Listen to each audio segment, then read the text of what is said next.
Movie শুরু হয়, দেখা যায় রাশিয়ার একটা প্রাইভেট ল্যাবে কিছু রাশিয়ান বৈজ্ঞানিক ছোট ছোট বাচ্চাদের ব্রেনের টেস্ট করছিল। ওরা আসলে বাচ্চাদের উপর বিভিন্ন রকম এক্সপেরিমেন্ট করার চেষ্টা করছে। তো বাচ্চাদের উপর এই এক্সপেরিমেন্ট করাকালীন বাচ্চাদের অনেকটাই কষ্ট হচ্ছিল, যদিও কারোর এই বিষয়ে কোনো ধ্যান নেই। তো কিছুক্ষণ পরেই ওখানে থাকা একটা বাচ্চা, যে কিনা হাই সিকিউরিটির বেড়াজাল ভেঙে ওখান থেকে পালিয়ে যায়। এতে তো পুরো সিকিউরিটি আর রাশিয়ান আর্মি ওই বাচ্চাটার পেছনে তাড়া করতে শুরু করে। তবে দেখা যায় বাচ্চাটা অন্ধকার জঙ্গল পার করে একটা ট্রেনে উঠে পড়েছে, আরও ওই ট্রেনে করেই পাড়ি দেয় অচেনা এক জায়গার উদ্দেশ্যে। আর যাওয়ার পথেই বাচ্চাটা ট্রেনের মধ্যে কারোর একটা ছবি আঁকছিল। তো এখান থেকেই মুভির দৃশ্য পরিবর্তন হয়, আর আমরা দেখতে পাই গোয়াতে ফ্রান্সিসকোকে। তো ফ্রান্সিসকো ওর চেলার সাথে বাউন্টি হান্টারিং এর কাজ করত। বাউন্টি হান্টিং অর্থাৎ পুলিশ যে সমস্ত ক্রিমিনালকে ধরতে পারতো না, ফ্রান্সিসকো পুলিশের হয়ে সেই ক্রিমিনালদের ধরতো। তো গোয়ার পুলিশ কমিশনার ফ্রান্সিসকোকে ডিসোসা নামে একজন ক্রিমিনালকে ধরার অর্ডার দেয়, যে কারণে ফ্রান্সিসকো আর ওর ফ্রেন্ড মিলে এবার ওই ক্রিমিনালকে ধরে নিয়ে আসে। তো ফ্রান্সিসকো ছিল হার্টলেস মানুষ, অর্থাৎ ওর কোনো কিছুতেই কোনো ফিলিংস ছিল না, আর ওর টাকার জন্য সবকিছু করতে পারবে। তো ফ্রান্সিসকো ডিসোজাকে ধরে নিলে তখনই ওখানে একটা ছোট বাচ্চাকে দেখতে পায়। তো ওই বাচ্চাটা অবাক নজরে ফ্রান্সিসের দিকে তাকিয়েছিল, আর ফ্রান্সিসও ওকে দেখে কিছুক্ষণের জন্য অবাক হয়ে যায়। ওই বাচ্চাটাকে দেখার পর ফ্রান্সিসের যেন ওর কিছু ফ্ল্যাশব্যাকের কথা মনে পড়তে থাকে। তো ফ্রান্সিস এবার ওই বাচ্চাটাকে একা ছাড়তে চায় না, তাইও ওকে নিজের সাথে নিয়ে গেলে তখনই ডিসোজার লোকেরা আর ওই বাচ্চাটার পেছনে যারা তাড়া করছিল ওরা সবাই মিলিতভাবে এবার ফ্রান্সিসকে তাড়া করে। তো ফ্রান্সিস ওই বাচ্চাটাকে এখানে ছাড়তে পারবে না, তাইও ওকে নিজের সাথে বাড়িতে নিয়ে যায়। যদিও ফ্রান্সিসের ওর আচার আচরণ অনেকটাই অদ্ভুত লাগছিল। তো একদিন ফ্রান্সিস ওকে নিয়ে যাচ্ছে, তখনই ওই বাচ্চাটা খুব অদ্ভুত ভাবে ফ্রান্সিসের দিকে তাকিয়ে রয়েছে। তো ফ্রান্সিস ওকে এমন ভাবে তাকাতে বারণ করলে তখনই বাচ্চাটা প্রচন্ড অসুস্থ হয়ে পড়ে। তো ফ্রান্সিস কি করবে বুঝতে না পেরে ও এবার বাচ্চাটাকে নিয়ে হসপিটাল আসে, যেখানে ডাক্তারও সিটি স্ক্যান করে বলে যে এই বাচ্চাটার নাকি ব্রেন অপারেশন হয়েছে, আর হতে পারে ওর ব্রেনের কিছু সেল রিপ্লেস করা হয়েছে। যদিও ফ্রান্সিস এইসব ব্যাপারে কিছুই বুঝতে পারে না, তাই ও আবারও ওই বাচ্চা ছেলেটাকে নিজের বাড়িতে নিয়ে আসে। তো রাতের বেলা হঠাৎই ওই বাচ্চা ছেলেটা ফ্রান্সিসের হাতটা নিয়ে নিজের মাথার ওপর রাখে, আর তখনই ফ্রান্সিস অদ্ভুত কিছু জিনিস অনুভব করতে পারে। ওর চোখের সামনে ভেসে ওঠে ও নিজেকে এক জঙ্গলের মধ্যে বিভিন্ন মানুষের সাথে ফাইট করতে দেখতে পায়। তো ফ্রান্সিস এবার প্রচন্ড ঘাবড়ে গিয়ে ওই বাচ্চাটাকে বলে তুমি কে। যদিও ওই বাচ্চাটা কোনো উত্তর দেয় না, ও তো ফ্রান্সিসকে ওর খিদে পেয়েছে এমনটা দেখায়। তাই ফ্রান্সিস ওকে নিয়ে একটা জায়গায় খাবার খেতে আসে। তো ওখানে ফ্রান্সিসের এক্স গার্লফ্রেন্ড অ্যাঞ্জেলিনাও পৌঁছে গেছিল। তো অ্যাঞ্জেলিনা ফ্রান্সিসের থেকে বদলা নেওয়ার জন্য ওর হাতে একটা হাতকড়ি পরিয়ে ওকে ওই শপের সাথেই আটকে দেয়। আসলে ডিসোজাকে ধরার জন্য অ্যাঞ্জেলিনাও কন্ট্যাক্ট পেয়েছিল, কিন্তু ফ্রান্সিস অ্যাঞ্জেলিনার আগে ডিসোজাকে ধরে নেওয়ার কারণে অ্যাঞ্জেলিনা ওর সাথে বদলা নিতে এসেছে। যদিও ওদের এইসব চলছে, এর মধ্যেই রাশিয়ান সোলজার আর ডিসোজার লোকেরা ওই জায়গাটা ঘিরে ফেলে। তো রাশিয়ান সোলজাররা ওই বাচ্চাটাকে ওখানে দেখে চারিদিকে ফায়ার করতে শুরু করে। এতে তো ডিসোজার লোকেরা ওখানেই মারা যায়। তবে কোনো রকমে অ্যাঞ্জেলিনা আর ফ্রান্সিসকো নিজেদের সেভ করে নিয়েছিল, আর এর মধ্যেই রাশিয়ান সোলজাররা ওই বাচ্চাটাকে ওখান থেকে নিয়ে যাচ্ছিল, কারণ ওরা তো এখানে ওই বাচ্চাটার জন্যই এসেছে। এই দেখে ফ্রান্সিসকো এবার কোনো রকমের নিজের হাতকড়িটা খুলে ওদের পেছনে ছুটতে থাকে। যদিও ফ্রান্সিসের কিছু করার আগেই রাশিয়ান সোলজাররা ওই বাচ্চাটাকে একটা হেলিপ্যাডের মধ্যে তুলে দেয়। তো এখান থেকেই সিন চলে যায় প্রাচীন যুগে, যেখানে আমরা সমুদ্রের মধ্যে রোমান রাজাদের নৌসেনা বাহিনী দেখতে পাই। ওরা কিনা ভারতে আসার জন্য যাত্রা শুরু করেছে। তো ওই রোমান রাজা তার সেনাবাহিনী নিয়ে রওনা দিয়েছে। তো তখন ভারত 5টা দ্বীপে বিভক্ত ছিল, আর ওই রোমান রাজার উদ্দেশ্য ছিল যে ওই 5টার মধ্যে যে কোনো একটা দ্বীপ ওরা কবজা করে নেবে, আর ওখানেই নিজেদের সৈনিকদের রেখে ওরা এখানে রোমান সাম্রাজ্যর বিস্তার করবে। তো ওই 5টা দ্বীপ ছিল মান্ডিয়াডু, ভেঙ্কাডু, মুক্কাডু, আরতি আর পেরুমাচি। তো ভারতের এই 5টা দ্বীপের মধ্যে বিভিন্ন রকমের মানুষ বসবাস করত। তো একটা দ্বীপে শান্ত স্বভাবের মানুষ বসবাস করত, যারা কিনা শুধুমাত্র জাহাজ বানাতে পারত। তো অন্যটাই ছিল হিংস্র প্রজাতির, যাদের কাজই ছিল শিকার করা, আর ওরা ছিল রক্তপিপাসু। তো অন্য এক দ্বীপে এমন মানুষ ছিল যারা শুধুমাত্র জড়িবুটি দিয়ে বিভিন্ন রকম ওষুধ তৈরি করে মানুষকে সাহায্য করত। তো এই 5 দ্বীপের মধ্যে যোগাযোগ সংযোগকারী ব্যক্তি মিয়াসেন, যাকে কিনা ওই রোমান সম্রাট নিজের জাহাজে ডেকে পাঠায়। আসলে রোমান সম্রাট পেরুমাচুর সাহায্যেই এই 5টা দ্বীপের মধ্যে কোনো একটাকে নিজের দখলে করবে। তো মিয়াসেন এমন একজন মানুষ যে কিনা টাকা ছাড়া আর কিছুই চেনে না। তাই মিয়াসেন রোমান সম্রাটের সাথে মিলে নিজেদেরই গোষ্ঠীদের রোমান সম্রাটের সামনে পেশ করবে। তো রোমান সম্রাট মিয়াসেনকে এই প্রত্যেকটা কাজের জন্য টাকা দেবে। তো মিয়াসেন রোমান সম্রাটকে বলে, আপনি যে গ্রামের দিকে হাত বাড়াবেন আমি সেই গ্রামটাই আপনাকে এনে দেব। এই শুনে রোমান সম্রাট বলে, আমি পেরুমুচি চাই। আসলে পেরুমুচির লোকেরা ছিল সব থেকে শক্তিশালী, যুদ্ধ করাই ছিল তাদের প্রধান পেশা, আর ওরা সবসময় অগ্নির পুজো করত। তাই রোমান সম্রাট ঠিক করে, যদিও এমন এক জনজাতির সাথে নিজের রোমান সাম্রাজ্য বিস্তার লাভ করায় যারা কিনা নিজেরাই যোদ্ধা, তবে কিনা পরবর্তী সময় রোমানরা খুব সহজেই অন্যান্য দ্বীপের ওপর কবজা করতে পারবে। এই উদ্দেশ্যে রোমান সম্রাট এবার পেরুমুচিকে দখল করার প্রস্তাব রাখলে মিয়াসেন এবার কডুভানকে ডেকে পাঠায়, যে কিনা পেরুমেচির রাজার সব থেকে বিশ্বস্ত লোক ছিল। তো কডুভান রোমান সম্রাটকে জানায়, এত সহজে আপনি কখনোই পেরুমাচি দখল করতে পারবেন না। আমাদের কৌশল করে পেরুমাচির সব যোদ্ধাদের শেষ করতে হবে। যদিও পেরুমাচির সব থেকে যোগ্য যোদ্ধা ওখানকার রাজকুমার, তাই পেরুমাচিকে দখল করতে হলে আমাদের রাজকুমারের সাথেও লড়াই করতে হবে।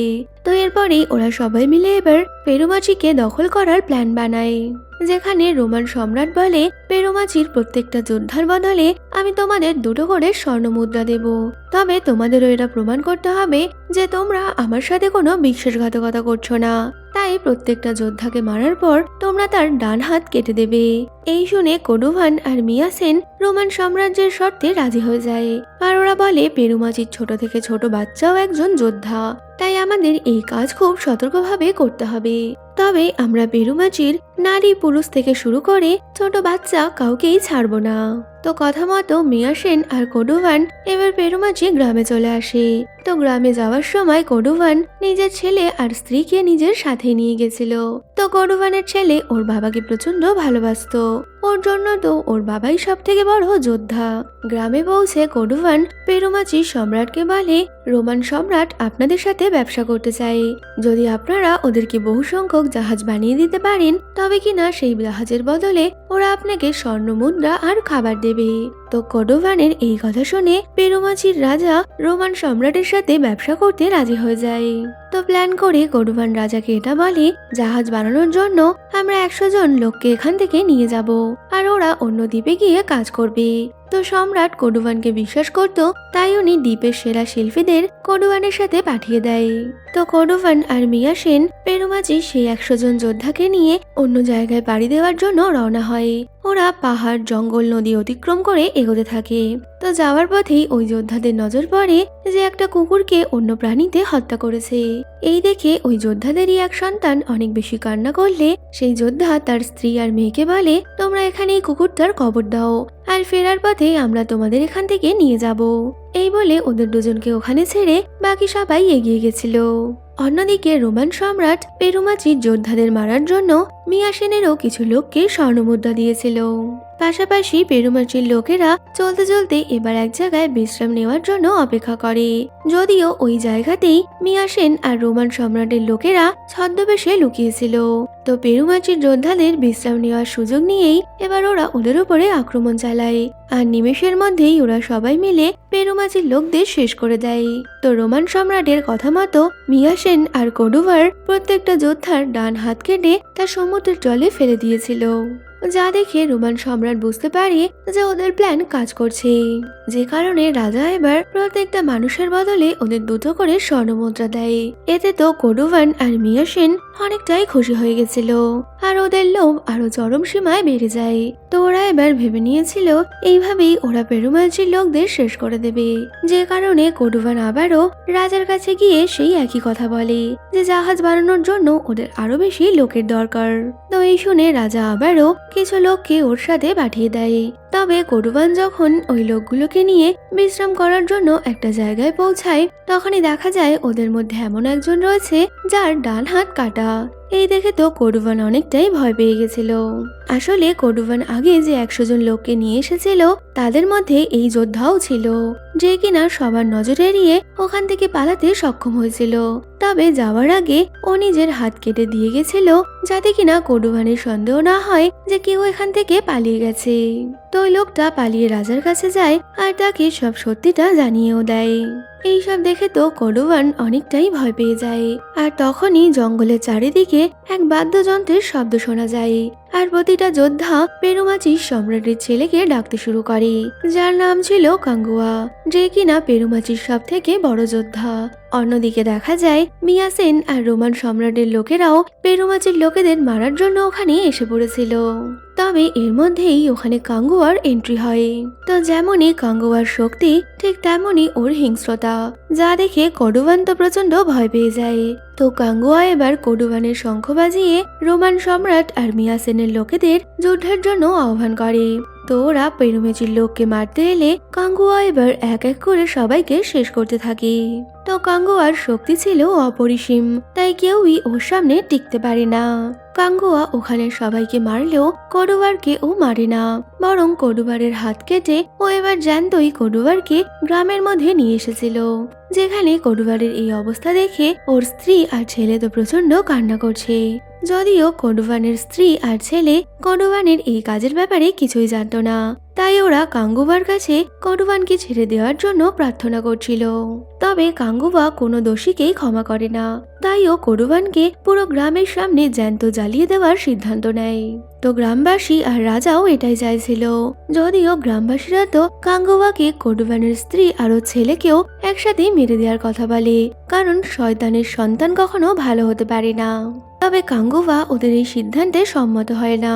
ও সবাইকে বোঝানোর চেষ্টা করে যদি পিতা খারাপ হয় তবে যে ছেলেও খারাপ হবে তার কোনো প্রমাণ নেই, তাই যে অন্যায় করেছে শুধুমাত্র তাকেই শাস্তি দেওয়া উচিত, বিনা অপরাধে অন্য কাউকে শাস্তি দেওয়াটাও একটা অপরাধ। কিন্তু গ্রামের লোক বা রাজা কেউই কাঙ্গুবার এই কথাতে রাজি ছিল না, যে কারণে করুবানের স্ত্রী এবার দৌড়ে কাঙ্গুয়ার সামনে আসে আর ওর কাছে প্রার্থনা করে বলে, আজ থেকে আমার সন্তানের দায়িত্ব আপনার, তাই আপনি সবসময় আমার সন্তানকে রক্ষা করবেন। এই বলে করুবানের স্ত্রী ওর স্বামীর সাথেই মৃত্যুবরণ করে। তো করুবানের ছেলে নিজের চোখের সামনে নিজের মা বাবাকে আগুনে জ্বলে মরতে দেখে, এমনকি যে ওর বাবা মাকে মারলো ওর মা তাকেই ওর রক্ষা করার দায়িত্ব দিয়ে গেল, যেটা কিনা করুবানের ছেলে একদমই সহ্য করতে পারে না। যে কারণে ওই মুহূর্ত থেকেই কাঙ্গুয়ার বিরুদ্ধে করুবানের ছেলের মনে এক ঘৃণার জন্ম নেয়, আরও প্রতিটা সময় কাঙ্গুয়াকে শেষ করার কথাই ভাবতে থাকে। যদিও কাঙ্গুয়া করুবানের ছেলেকে নিজের শত্রু মনে করে না, ও তো সবসময় ওর মধ্যে একটা ছোট বাচ্চাকেই দেখতে পায় যাকে ও ভালোবেসে বড় করতে চায়। অন্যদিকে রোমান সম্রাট পেরুমেচি দখল করতে পারে না, তো গ্রামের লোক করুবানের ছেলেকে মারতে গেলেও কাঙ্গুয়া করুবানের ছেলের মাথায় হাত রেখে বলে, ও আজ থেকে আমার সন্তান। তো কাঙ্গুয়ার এই কথা শোনার পর গ্রামের লোকেরা সরে গেছিল। তো রোমান সম্রাট পেরুমাচি দখল করতে না পেরে সাময়িকভাবে পিছিয়ে যায়, যদিও মিয়াসেনের মধ্যে এখনো বদলার আগুন জ্বলছিল। তাই মিয়াসেন আবারও রোমান রাজার সাথে দেখা করে আর ওনাকে বলে, আমরা কৌশল করে পেরুমাচিকে জিততে পারিনি, তবে আমরা যুদ্ধ করে নিশ্চয়ই পারবো। আর আমাদের এই যুদ্ধে সাহায্য করবে আরতি দ্বীপের রাজা উদিয়ান, যে কিনা ছিল প্রচন্ড ভয়ানক। তো আরতি দ্বীপ ছিল লাল মাটির দ্বীপ আর ওখানকার মানুষেরাও ছিল রক্তপিপাসু। তো ওখানেই আমরা আরতি দ্বীপের সম্রাট উদিয়ানকে দেখতে পাই, যে কিনা মানুষরূপী শয়তান ছাড়া আর কিছুই নয়। মিয়াসেন পরবর্তী প্ল্যানের জন্য উদিয়ানের সাথে দেখা করে আর ওকে বলে, যদি তোমাদের লোকরা পেরুমাচির রাজকুমার কাঙ্গুয়াকে শেষ করতে পারে তবে রোমান সম্রাট তোমাদের প্রচুর খাবার আর স্বর্ণমুদ্রা দেবে। তো খাবার আর স্বর্ণমুদ্রার কথা শুনে উদিয়ানও কাঙ্গুয়াকে মারবে বলে ঠিক করে নেয়, কারণ এমনি পেরুমাচি আর আরতির মধ্যে বহু সময় ধরেই যুদ্ধ চলছে, ওরা একে অপরের পরম শত্রু ছিল। তাই কাঙ্গুয়াকে মারার এই সুযোগ উদিয়ান কোনো মতেই হাতছাড়া করতে চায় না, যে কারণে উদিয়ান এবার ওর দুই যোদ্ধা ছেলেকে পেরুমাচির ওপর আক্রমণ করার জন্য পাঠাবে বলে ঠিক করে। অন্যদিকে মিয়াসেন পৌঁছে যায় কাঙ্গুয়ার কাছে আরও কাঙ্গুয়াকে ভয় দেখিয়ে বলে রোমান রাজা আটটির সাথে হাত মিলিয়েছে পেরুমাচিকে শেষ করার জন্য।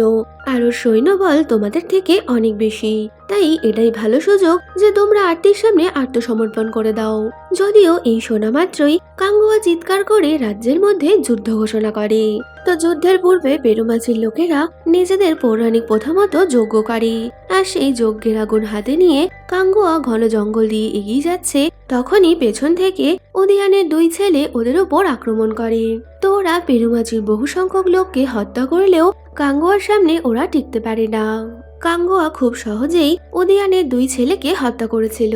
তবে ওদের এই লড়াইয়ের মাঝেই কাদুভানের ছেলে এবার কাঙ্গুয়ার ওপর আক্রমণ করে আর বলে, তুমি আমার বাবাকে মেরেছিলে, তাই আমি তোমার থেকে এর বদলা নিশ্চয়ই নেব।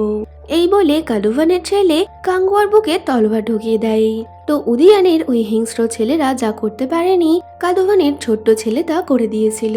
তবে কাঙ্গুয়া নিজেকে সামলে আরতি থেকে আসা বাকি লোকেদের সাথে লড়াই করে আর আরতির উদ্দেশ্যে একটা চিঠি পাঠায় যে আজ থেকে 8 দিন পর ওরা আরতির সাথে যুদ্ধ করবে। এই দেখে তো উদিয়ান আরো বেশি হিংস্র হয়ে ওঠে আর ও এবার কাঙ্গুয়ার রক্ত পিপাসু হয়ে গেছিল।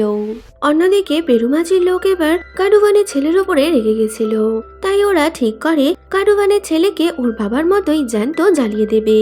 তো কাডুভানের ছেলে সবার নজর এড়িয়ে ঘন জঙ্গলের মধ্যে লুকিয়েছিল। কাঙ্গুয়া সবার এই রাগ দেখে ও কাডুভানের ছেলের সাথে কথা বলার জন্য ওই জঙ্গলে আসে। তবে কাডুভানের ছেলে তখনও রাগের বশে কাঙ্গুয়ার ওপর আক্রমণ চালাচ্ছে। এই দেখে কাঙ্গুয়া ওকে অনেক করে বোঝানোর চেষ্টা করে। কাঙ্গুয়া কাডুভানের ছেলের উপর রেগে নেই, ও খুব ভালো মতোই বুঝতে পারছে কাডুভানের ছেলে নিজের বাবার হত্যার জন্যই কাঙ্গুয়ার উপর রেগে আছে। তাই ও কাডুভানের ছেলেকে বলে, আমার মৃত্যু তোমার হাতেই হবে, আমি তোমাকে কথা দিলাম, তবে তুমি আমাকে এখন মারতে পারবে না। আরতির রাজা উদিয়ান আমার মাতৃভূমির ওপর আক্রমণ করবে, তো আমি আমার মাতৃভূমিকে রক্ষা না করে এইভাবে মরতে পারবো না। একবার এই যুদ্ধ শেষ হয়ে যাওয়ার পর আমি নিজেই তোমার কাছে আত্মসমর্পণ করব, তখনই তুমি তোমার বদলা পূরণ করো। তো কাঙ্গুয়ার এই কথা শুনে কাডুভানের ছেলে এবার শান্ত হয়ে গেছিল। কাঙ্গুয়া কাডুভানের ছেলেকে নিয়ে গ্রামে ফিরলে সব মানুষ এবার কাডুভানের ছেলেকে মারার জন্য ওর ওপর পাথর ছুঁতে থাকে। তবে কাঙ্গুয়া ওকে জড়িয়ে ধরে সবার আঘাত থেকে রক্ষা করছিল। তো তখনই সবাই কাডুভানের ছেলেকে জ্যান্ত জ্বালিয়ে দেওয়ার কথা বললে কাঙ্গুয়া সবাইকে আটকে বলে, ও শুধুমাত্র একটা বাচ্চা, তাই ওর সাথে এমন করাটা ঠিক নয়। এই শুনে রাজা এবার কাডুভানের ছেলেকে ঘন জঙ্গলে ছেড়ে দিয়ে আসতে বলে, যে জঙ্গল থেকে আর কেউ ফিরে আসে না। তো এই শুনে কাঙ্গুয়াও কাডুভানের ছেলের সাথে ওই জঙ্গলে যাওয়ার জন্য বেরিয়ে পড়ে, কারণ ও যে কোনো শর্তেই কাডুভানের ছেলেকে রক্ষা করবে, কারণ ও কাডুভানের স্ত্রীকে তার সন্তানকে রক্ষা দেওয়ার কথা দিয়েছিল। অন্যদিকে আরতিতে সবাই বদলার আগুনে জ্বলছে। তো আরতির রিচুয়ালস ছিল ওদের সাম্রাজ্যের মৃত মানুষের মাংস শকুনকে খেতে হবে। তবে শকুনও উদিয়ানের দুই ছেলের মাংস খাচ্ছে না। এই দেখে উদিয়ান আরো বেশি রেগে যায় আর ও তো এবার কাঙ্গুয়াকে মারার জন্য উতলা হয়ে উঠেছিল। কাঙ্গুয়া কাডুভানের ছেলেকে নিয়ে জঙ্গলের মধ্যে থাকতে শুরু করে, যেখানে কাঙ্গুয়া সবসময় কাডুভানের ছেলেকে সব রকম বিপদ থেকে রক্ষা করত। যদিও কাডুভানের ছেলে এখনো ওর মা বাবার কথা মনে করে অনেকটাই বেশি দুঃখ পেত, যা দেখে কাঙ্গুয়ারও অনেকটাই খারাপ লাগে যে ও এইভাবে ওর বাবাকে শাস্তি দিয়েছিল। কিন্তু ও সবসময় এক পিতার মতোই কাডুভানের ছেলেকে রক্ষা করে যাচ্ছে। অন্যদিকে রোমান রাজা আরতিতে গিয়ে উদিয়ানকে বলে, আমি বুঝে গেছি তোমরা কেউই কাঙ্গুয়াকে মারতে পারবে না, তাই এই কাজটা এবার আমরাই করব। তো তোমরা আমাদের থেকে যে স্বর্ণমুদ্রা নিয়েছিলে সেগুলো ফিরিয়ে দাও। এই শুনে তো খুংখার উদিয়ান প্রচন্ড রেগে যায়। আরো তখনই ওই স্বর্ণ মুদ্রাগুলো রোমান রাজার মুখে ভরে দিয়ে বলে, কাঙ্গুয়াকে একমাত্র আমি শেষ করব। তো আমার আর কাঙ্গুয়ার মধ্যে যে আসবে আমি তাকেও বাঁচতে দেব না। এই বলে উদিয়ান রোমান রাজাকে ওখানে হত্যা করে। তো উদিয়ান শপথ করে আজ থেকে ওর জীবনের একটাই উদ্দেশ্য, সেটা হচ্ছে কাঙ্গুয়াকে শেষ করে দেওয়া। কিছু সময় পর পেরুমাচির মহিলারা বরফে ঘেরা পাহাড়ের মধ্যে দিয়ে জড়িবুটি আনার জন্য যাচ্ছিল, আর তখনই উদিয়ানের ছোট ছেলে ওদেরকে বন্দি বানিয়ে নেয়। তো উদিয়ানের ছেলে পেরুমাচির মহিলাদের বলে, তোমরা এখনই কাঙ্গুয়াকে ডেকে পাঠাও, না হলে তোমাদের সবাইকে আমরা শেষ করে দেব। যদিও উদিয়ানের ছেলে তো আর এটা জানতো না যে পেরুমাচির ছোট শিশুও একটা যোদ্ধা। তাই পেরুমাচির মহিলারা মিলে এবার উদিয়ানের ছোট ছেলে আর ওর সব লোকেদের শেষ করে দেয়। তবে গোষ্ঠীদের নিয়ম অনুযায়ী মহিলাদের উপর এইভাবে আক্রমণ করার জন্য এবার পেরুমাচির রাজা ন্যায় দরবারে পৌঁছে গেছিল, যেখানে ওদের ন্যায়ের রক্ষক উদিয়ানকে বিচারের জন্য ডেকে পাঠায়। তো উদিয়ান ওর ছেলের খোঁজ করলে তখনই পেরুমাচির লোকেরা উদিয়ানের ছোট ছেলের নিধর দেহটা ওখানে নিয়ে আসে। এই দেখে তো উদিয়ান প্রচন্ড রেগে গেছিল। তো ন্যায়ের রক্ষক বিচার শুরু করা মাত্রই উদিয়ান রেগে গিয়ে এবার ওখানেই মারপিট শুরু করে। তো উদিয়ান বলে, আমি যখন আমার সব ছেলেকে হারিয়ে ফেলেছি তবে যুদ্ধ এখান থেকেই শুরু হোক। তো 5 দ্বীপ এবার নিজের নিজের দলে বিভক্ত হয়ে গেছিল। কেউ ছিল আরতির সাথে, তো কেউ ছিল পেরুমাচির সাথে। তবে কাঙ্গুয়া ওখানে না থাকায় উদিয়ান কাঙ্গুয়ার বাবাকে মেরে দিয়েছিল, তাই পেরুমাচির সিংহাসন এখন ফাঁকা ছিল। তবে কাঙ্গুয়ার বাবা মারা যাওয়ার আগে উনি ওনার মৃত্যুর সংবাদ কাঙ্গুয়ার কাছে পাঠিয়ে দেয়। তো কাঙ্গুয়া ওর বাবার মৃত্যুর সংবাদ পেয়ে রাগে দুঃখে ক্ষিপ্ত হয়ে ওঠে, আর ও এবার ঠিক করে নেয় যে যে করেই হোক ও উদিয়ানকে শেষ করেই দেবে। তো কাঙ্গুয়া কেডুয়ানের ছেলেকে নিয়ে পেরুমাচিতে ফিরে আসে। ও নিজের যুদ্ধ কৌশল দ্বারা আরতির সব লোকেদের মেরে দিয়েছিল। তো এই লড়াই চলাকালীন আরতির কিছু লোকেরা কাঙ্গুয়াকে ঘিরে নিলে তখনই কেডুয়ানের ছেলে অস্ত্র হাতে কাঙ্গুয়াকে সাহায্য করার জন্য ঝাঁপিয়ে পড়ে। আর ও কাঙ্গুয়াকে এই প্রথমবার বাবা বলে ডেকেছিল, যেটা কিনা কাঙ্গুয়ার মন ছুঁয়ে যায়। তবে এই লড়াইয়ের মাঝেই আরতির লোক কেডুয়ানের ছেলেকে তুলে নিয়ে যায়। আর এখান থেকেই সিন আবারও আমরা প্রেজেন্টে দেখতে পাই, যেখানে রাশিয়ান সোলজাররা ওই বাচ্চাটাকে নিয়ে যাওয়ার সময় ফ্রান্সিসকোর ওর অতীতের সব কথাই মনে পড়ে। তো ফ্রান্সিসকো এবার ওই বাচ্চাটাকে বাঁচানোর জন্য রাশিয়ান সোলজারদের পেছনে দৌড়তে শুরু করে। এতে তো ওরা ফ্রান্সিসকোকে আঘাত করলেও ফ্রান্সিসকো কোনো মতেই হাল ছাড়বে না। উডিয়ান কেডুয়ানের ছেলেকে নিয়ে সমুদ্রে চলে এসেছিল, কারণ ও জানতো জঙ্গলেও কখনোই কাঙ্গুয়ার সাথে লড়াই করে পারবে না। তাই ওদিয়ান কাঙ্গুয়াকে সমুদ্রে আসার জন্য আহ্বান জানায়। তো ওদিয়ান জানতো কেডুয়ানের ছেলেকে কাঙ্গুয়া নিজের সন্তানের মতো ভালোবাসে, তাই ও ওকে বাঁচাতে নিশ্চয়ই আসবে, আর এই সুযোগেই ও কাঙ্গুয়াকে শেষ করে দেবে।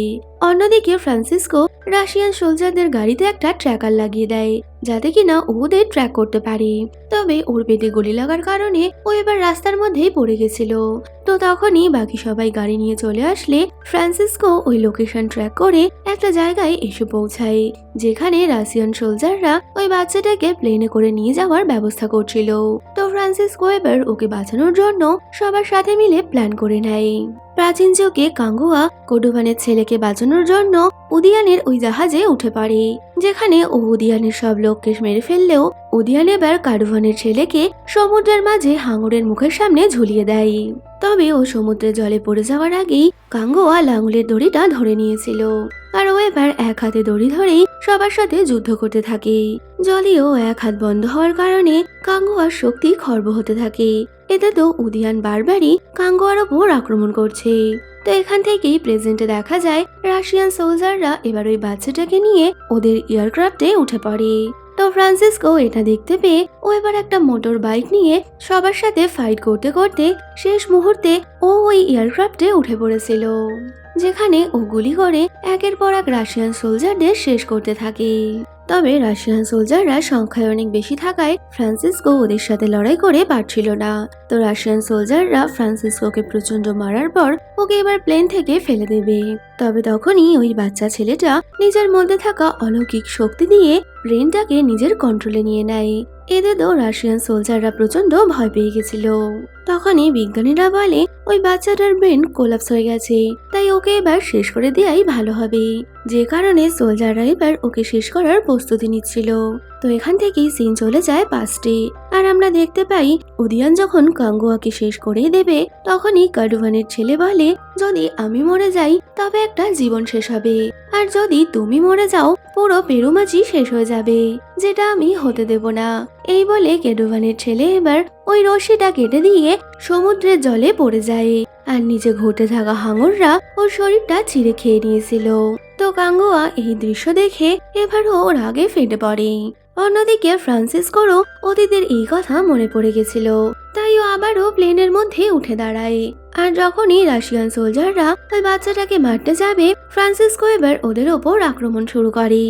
অন্যদিকে প্রাচীন যুগেও কাডুভানের ছেলের মৃত্যুর পর কাঙ্গুয়া হিংস্র জানোয়ারের মতো উদিয়ানকে মারতে থাকে। আর একটা সময় পর উদিয়ানের প্রাণটা বেরিয়ে গেলে কাঙ্গুয়া চিৎকার করে বলে, আমাকে যত জন্মই নিতে হোক না কেন, আমি তোর এই ঋণ নিশ্চয়ই শোধ করব। তো বর্তমান সময়ে সব সোলজারদের শেষ করে ফ্রান্সিসকো ওই বাচ্চাটার সামনে আসে। আর তখনই ওই ছোট্ট ছেলেটা ফ্রান্সিসকোকে কাঙ্গুয়া বলে ডেকে ওঠে।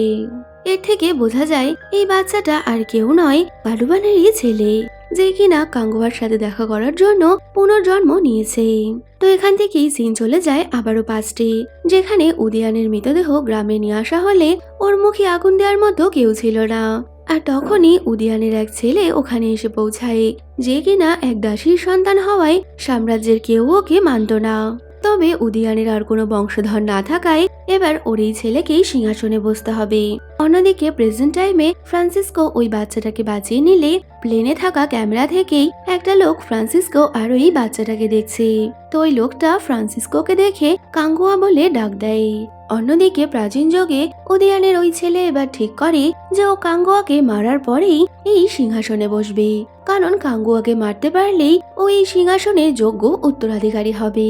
পাশাপাশি বর্তমানের ওই লোকটাও কাঙ্গুয়াকে বলে, আমি আসছি। অন্যদিকে ফ্রান্সিসকো যে বাচ্চাটাকে বাঁচিয়েছিল তার কাছে এক অদ্ভুত শক্তি রয়েছে, ওর শক্তির দ্বারা সব জিনিসকে হাওয়াতে তুলতে পারে। তো ওই ফ্রান্সিসকো আর ওই বাচ্চাটার সাথে ওই লোকটার কি সম্পর্ক তা তো আমাদের এই মুভিতে দেখানো হয় না। হতে পারে এই মুভির পরবর্তী কোনো সিজনে আমরা এই ব্যাপারে জানতে পারবো। তো এখানেই এই মুভিটা শেষ হয়ে যাচ্ছে। এই ভিডিওটা কেমন লাগলো কমেন্টে বলো। তো এরকমই নতুন নতুন মুভি দেখার জন্য চ্যানেলটা সাবস্ক্রাইব করে নিও। দেখা হচ্ছে আবারও কোনো নতুন মুভিতে। Till then, by.